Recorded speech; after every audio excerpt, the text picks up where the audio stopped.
నమస్తే అందరికీ. అన్నప్రసన్న కంప్లీట్ అయ్యాక పిల్లలకి ఫస్ట్ అలవాటు చేసేదే ఉగ్గు. బట్ కొంతమందికి ఎలా చేయాలో తెలియక సెర్లాక్ తినిపిస్తారు. వాళ్ళ కోసమే ఈ వీడియో.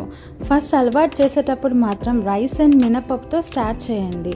అది ఓకే డైజెషన్ అవుతుంది అన్నప్పుడే బేబీకి నెక్స్ట్ ఇంకొక పప్పుతో యాడ్ చేసి పెట్టండి. స్టార్టింగ్ అన్ని పప్పులు వేసి పెట్టకండి, డైజెషన్ ప్రాబ్లమ్స్ వస్తాయి. ఒక్కసారి 20 to 25 డేస్కి సరిపడా చేసుకొని కూడా పక్కకి పెట్టుకోవచ్చు. అండ్ ఇది నేనైతే రైస్ అయితే 2 గ్లాసెస్ తీసుకుంటాను. అన్ని పప్పులు 1 గ్లాస్ తీసుకుంటాను. వాష్ చేసి ఆరబెట్టుకోవాలి. టోటల్గా ఆరిపోయాక సిమ్ మీద పెట్టుకొని దోరగా వేయించుకోవాలి.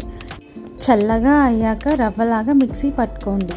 9 to 10 months పిల్లలకైతే క్యాషూ అండ్ ఆల్మండ్ కూడా దీంట్లో యాడ్ చేసుకోవచ్చు. నేనైతే సపరేట్గా డ్రై ఫ్రూట్ పౌడర్ చేసి పెట్టుకున్నాను. సో ఉగ్గు చేసేటప్పుడు అది కొంచెం యాడ్ చేసుకుంటాను దీంట్లోకి. ఇంతేనండి. సో సింపుల్ కదా ఉగ్గు. సో పిల్లలకి ఇది పెట్టండి, చాలా బలంగా ఉంటారు. డ్రై ఫ్రూట్ పౌడర్ కూడా నేను నెక్స్ట్ వీడియోస్లో పెడతాను. Thank you for watching.